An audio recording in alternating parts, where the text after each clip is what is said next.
Chapter 27. Vast and black. The thing that was poised, like a crow over the moon. Round and smooth. Cannon balls. Things that have fallen from the sky to this earth. Our slippery brains. Things like cannon balls have fallen, in storms, upon this earth. Like cannon balls are things that, in storms, have fallen to this earth. Showers of blood. Showers of blood. Showers of blood. Whatever it may have been, something like red brick dust, or a red substance in a dried state, fell at Piedmont, Italy, October 27, 1814, Electric Magazine, 68-437. A red powder fell, in Switzerland, winter of 1867, Pop Sci. Rev. 10-112.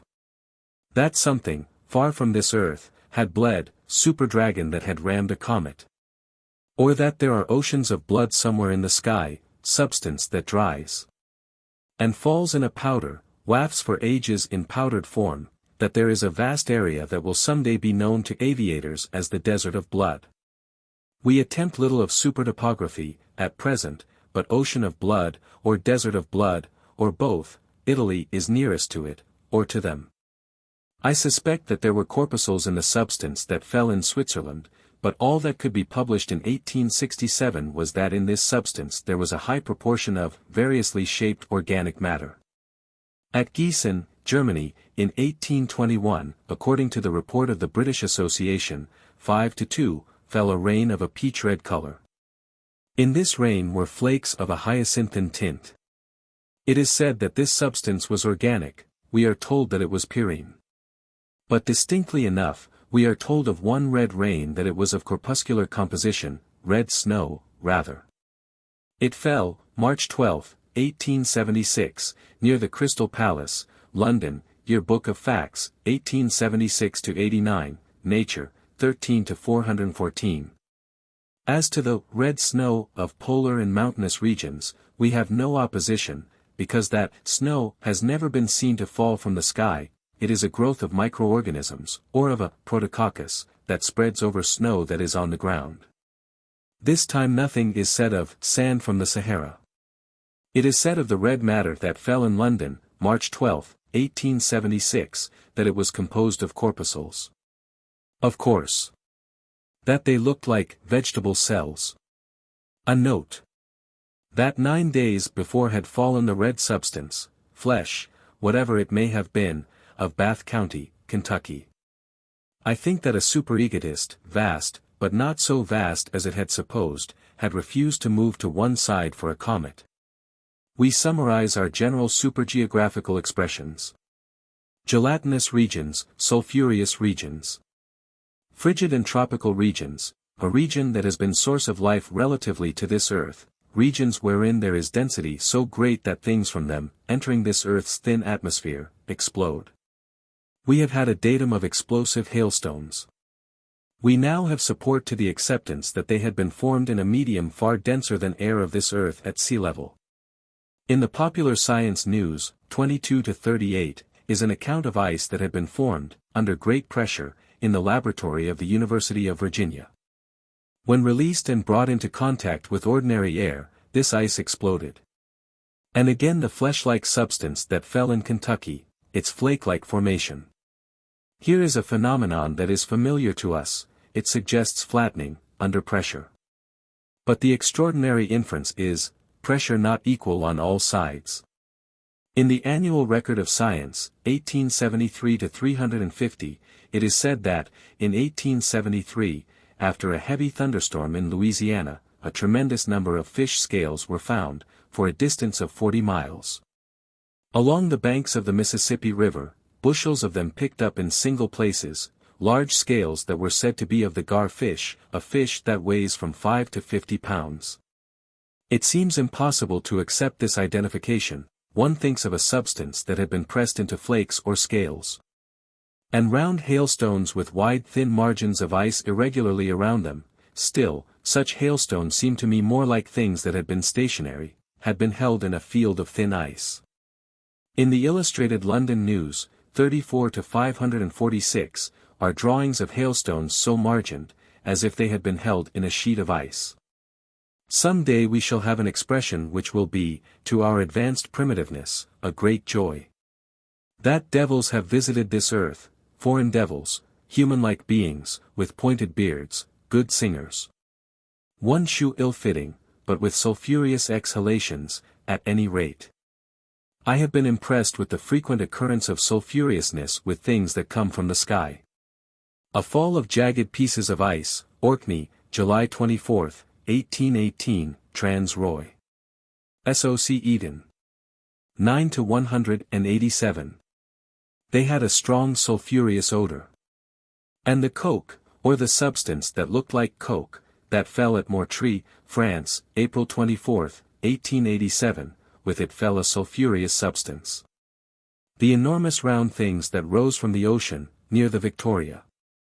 Whether we still accept that they were superconstructions that had come from a denser atmosphere and, in danger of disruption, had plunged into the ocean for relief. Then rising and continuing on their way to Jupiter or Uranus, it was reported that they spread a stench of sulfur. At any rate, this datum of proximity is against the conventional explanation that these things did not rise from the ocean, but rose far away above the horizon, with illusion of nearness. And the things that were seen in the sky July, 1898, I have another note. In Nature, 58 to 224, a correspondent writes that, upon July 1, 1898, at Sedberg, he had seen in the sky, a red object, or, in his own wording, something that looked like the red part of a rainbow, about 2 degrees long. But the sky was dark at the time. The sun had set. A heavy rain was falling. Throughout this book, the datum that we are most impressed with. Successive falls. Or that, if upon one small area, things fall from the sky, and then, later, fall again upon the same small area, they are not products of a whirlwind, which though sometimes axially stationary, discharges tangentially. So the frogs that fell at Wigan. I have looked that matter up again. Later more frogs fell. As to our data of gelatinous substance said to have fallen to this earth with meteorites, it is our expression that meteorites, tearing through the shaky, protoplasmic seas of Genesistron, against which we warn aviators. Or they may find themselves suffocating in a reservoir of life, or stuck like currents in a blancmange, that meteorites detach gelatinous, or protoplasmic, lumps that fall with them. Now the element of positiveness in our composition yearns for the appearance of completeness. Supergeographical lakes with fishes in them. Meteorites that plunge through these lakes, on their way to this earth. The positiveness in our makeup must have expression in at least one record of a meteorite that has brought down a lot of fishes with it. Nature, 3 to 512. That, near the bank of a river, in Peru, February 4, 1871, a meteorite fell. On the spot, it is reported, several dead fishes were found, of different species. The attempt to correlate is, that the fishes, are supposed to have been lifted out of the river and dashed against the stones. Whether this be imaginable or not depends upon each one's own hypnosis. Nature, 4 to 169. That the fishes had fallen among the fragments of the meteorite. Popular Science Review, 4 to 126. That one day, Mr. Le Gould, an Australian scientist, was travelling in Queensland. He saw a tree that had been broken off close to the ground. Where the tree had been broken was a great bruise. Nearby was an object that resembled a 10-inch shot. A good many pages back there was an instance of overshadowing, I think. The little carved stone that fell at Tarbes is my own choice as the most impressive of our new correlates. It was coated with ice, remember. Suppose we should sift and discard half the data in this book, suppose only that one datum should survive. To call attention to the stone of Tarbes would, in my opinion, be doing well enough, for whatever the spirit of this book is trying to do. Nevertheless, it seems to me that a datum that preceded it was slightingly treated. The disk of quartz, said to have fallen from the sky, after a meteoric explosion. Said to have fallen at the plantation Blegendel, Dutch Guiana, sent to the Museum of Leiden by M. Van Sijpestein, adjutant to the governor of Dutch Guiana, Notes and Queries, February 8, 92. And the fragments that fall from supergeographic ice fields, flat pieces of ice with icicles on them. I think that we did not emphasize enough that, if these structures were not icicles, but crystalline protuberances, such crystalline formations indicate long suspension quite as notably as would icicles. In the Popular Science News, 24-34, it is said that in 1869, near Tiflis, fell large hailstones with long protuberances. The most remarkable point in connection with the hailstones is the fact that, judging from our present knowledge, a very long time must have been occupied in their formation. According to the Geological Magazine, 7-27, this fall occurred May 27, 1869. The writer in the Geological Magazine says that of all theories that he had ever heard of, not one could give him light as to this occurrence. These growing crystalline forms must have been suspended a long time. Again and again this phenomenon. 14 days later, at about the same place, more of these hailstones fell. Rivers of blood that vain albuminous sees.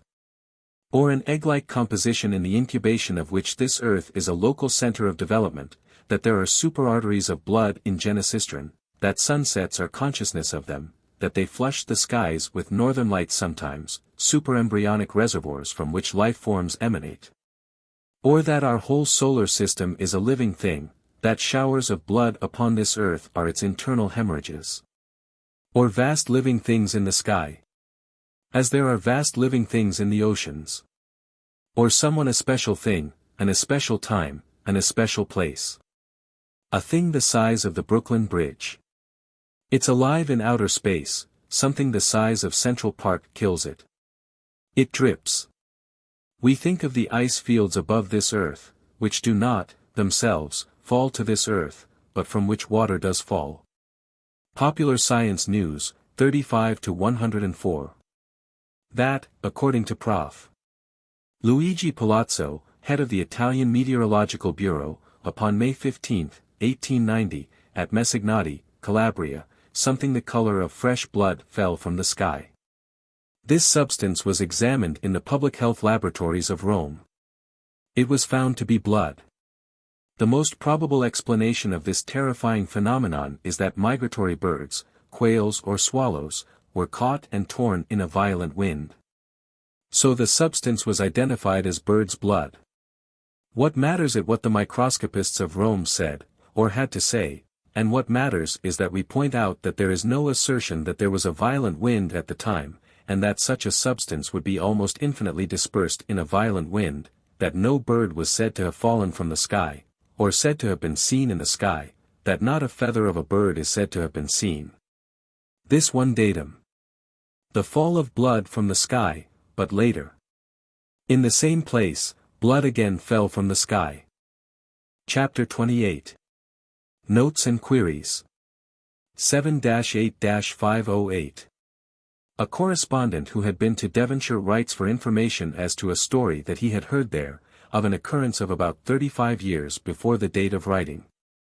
Of snow upon the ground, of all South Devonshire waking up one morning to find such tracks in the snow as had never before been heard of, clawed footmarks or an unclassifiable form alternating at huge but regular intervals with what seemed to be the impression of the point of a stick, but the scattering of the prints, amazing expanse of territory covered, obstacles. Such as hedges, walls, houses, seemingly surmounted. Intense excitement, that the track had been followed by huntsmen and hounds, until they had come to a forest, from which the hounds had retreated, baying and terrified. So that no one had dared to enter the forest.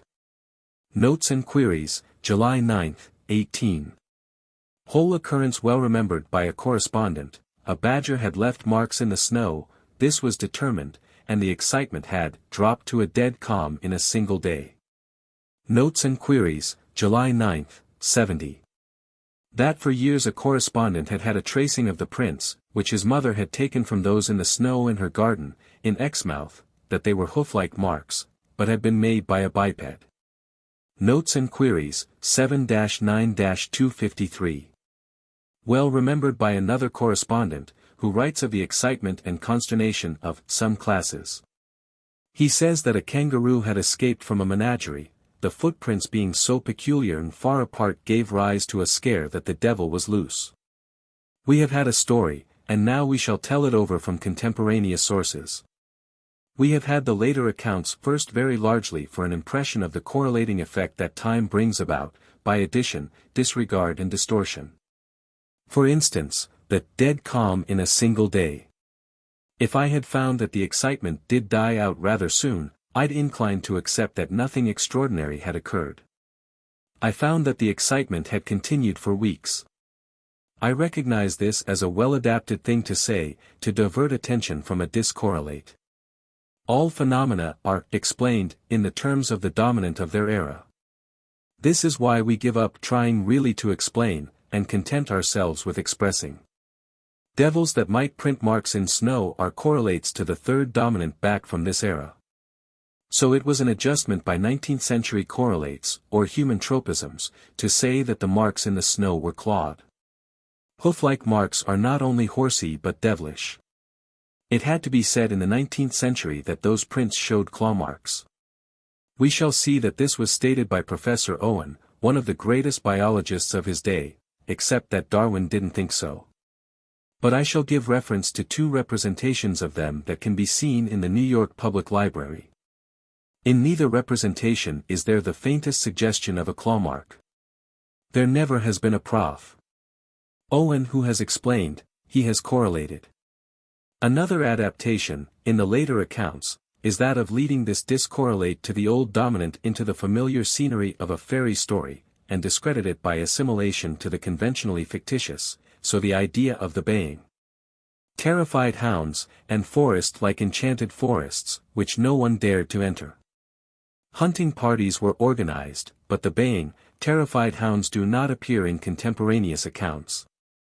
The story of the kangaroo looks like adaptation to needs for an animal that could spring far, because marks were found in the snow on roofs of houses. But so astonishing is the extent of snow that was marked that after a while another kangaroo was added. But the marks were in single lines. My own acceptance is that not less than 1,000 one-legged kangaroos, each shod with a very small horseshoe, could have marked that snow of Devonshire. London Times, February 16, 1855. Considerable sensation has been caused in the towns of Topsham, Lympstone, Exmouth, Teignmouth, and Dawlish, in Devonshire. In consequence of the discovery of a vast number of foot tracks of a most strange and mysterious description. The story is of an incredible multiplicity of marks discovered in the morning of February 8, 1855, in the snow, by the inhabitants of many towns and regions between towns. This great area must of course be disregarded by Prof. Owen and the other correlators. The tracks were in all kinds of unaccountable places, in gardens enclosed by high walls, and up on the tops of houses, as well as in the open fields. There was in Lympstone scarcely one unmarked garden. We've had heroic disregards, but I think that here disregard was titanic. And, because they occurred in single lines, the marks are said to have been more like those of a biped than of a quadruped, as if a biped would place one foot precisely ahead of another, unless it hopped, but then we have to think of 1,000. Or of thousands. It is said that the marks were generally 8 inches in advance of each other. The impression of the foot closely resembles that of a donkey's shoe, and measured from 1.5 inches, in some instances, to 2.5 inches across. Or the impressions were cones in incomplete, or crescentic basins. The diameters equaled diameters of very young colts' hoofs, too small to be compared with marks of donkeys' hoofs. On Sunday last the Reverend Mr. Musgrave alluded to the subject in his sermon and suggested the possibility of the footprints being those of a kangaroo, but this could scarcely have been the case, as they were found on both sides of the Este. At present it remains a mystery, and many superstitious people in the above-named towns are actually afraid to go outside their doors after night. The Este is a body of water 2 miles wide. London Times, March 6, 1855. The interest in this matter has scarcely yet subsided, many inquiries still being made into the origin of the footprints, which caused so much consternation upon the morning of the 8th ULT. In addition to the circumstances mentioned in the Times a little while ago, it may be stated that at Dawlish a number of persons sallied out, armed with guns and other weapons, for the purpose, if possible, of discovering and destroying the animal which was supposed to have been so busy in multiplying its footprints. As might have been expected, the party returned as they went. Various speculations have been made as to the cause of the footprints. Some have asserted that they are those of a kangaroo, while others affirm that they are the impressions of claws of large birds driven ashore by stress of weather. On more than one occasion reports have been circulated that an animal from a menagerie had been caught, but the matter at present is as much involved in mystery as ever it was. In the Illustrated London News, the occurrence is given a great deal of space. In the issue of February 24, 1855, a sketch is given of the prints. I call them cones in incomplete basins. Except that they're a little longish, they look like prints of hoofs of horses, or, rather, of colts. But they're in a single line. It is said that the marks from which the sketch was made were 8 inches apart, and that this spacing was regular and invariable, in every parish. Also other towns besides those named in the Times are mentioned. The writer, who had spent a winter in Canada, and was familiar with tracks in snow, says that he had never seen a more clearly defined track. Also he brings out the point that was so persistently disregarded by Prof. Owen and the other correlators, that no known animal walks in a line of single footsteps, not even man. With these wider inclusions, this writer concludes with us that the marks were not footprints. It may be that his following observation hits upon the crux of the whole occurrence. That whatever it may have been that had made the marks, it had removed, rather than pressed, the snow. According to his observations the snow looked as if branded with a hot iron. Illustrated London News, March 3, 1855-214. Professor Owen, to whom a friend had sent drawings of the prints, writes that there were claw marks. He says that the track was made by a badger. 6 other witnesses sent letters to this number of the News. One mentioned, but not published, is a notion of a strayed swan.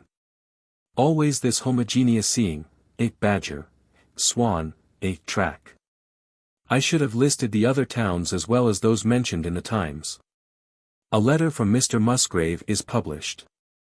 He, too, sends a sketch of the prints. It, too, shows a single line. There are 4 prints, of which the third is a little out of line. There is no sign of a claw mark. The prints look like prints of longish hoofs of a very young colt, but they are not so definitely outlined as in the sketch of February 24, as if drawn after disturbance by wind, or after thawing had set in. Measurements at places 1.5 miles apart, gave the same interspacing, exactly 8 inches and a half apart. We now have a little study in the psychology and genesis of an attempted correlation. Mr. Musgrave says, I found a very apt opportunity to mention the name kangaroo in allusion to the report then current. He says that he had no faith in the kangaroo story himself, but was glad that a kangaroo was in the wind, because it opposed a dangerous, degrading, and false impression that it was the devil. Mine was a word in season and did good. Whether it's Jesuitical or not, and no matter what it is or isn't, that is our own acceptance, that, though we've often been carried away from this attitude controversially. That is our acceptance as to every correlate of the past that has been considered in this book, relatively to the dominant of its era. Another correspondent writes that, though the prints in all cases resembled hoof marks, there were indistinct traces of claws, that an otter had made the marks. After that many other witnesses wrote to the News. The correspondence was so great that, in the issue of March 10, only a selection could be given. There's a jumping rat solution and a hopping toad inspiration, and then someone came out strong with an idea of a hare that had galloped with pairs of feet held close together, so as to make impressions in a single line. London Times, March 14, 1840. Among the high mountains of that elevated district where Glenorchy, Glenlyon and Glenicke are contiguous, there have been met with several times, during this and also the former winter, upon the snow. The tracks of an animal seemingly unknown at present in Scotland. The print, in every respect, is an exact resemblance to that of a foal of considerable size, with this small difference, perhaps, that the sole seems a little longer, or not so round. But as no one has had the good fortune as yet to have obtained a glimpse of this creature, nothing more can be said of its shape or dimensions. Only it has been remarked, from the depth to which the feet sank in the snow, that it must be a beast of considerable size. It has been observed also that its walk is not like that of the generality of quadrupeds, but that it is more like the bounding or leaping of a horse when scared or pursued. It is not in one locality that its tracks have been met with, but through a range of at least 12 miles. In the Illustrated London News, March 17, 1855, a correspondent from Heidelberg writes, upon the authority of a Polish doctor of medicine, that on the Piaszoagora, Sand Hill, a small elevation on the border of Galicia, but in Russian Poland, such marks are to be seen in the snow every year, and sometimes in the sand of this hill, and are attributed by the inhabitants to supernatural influences.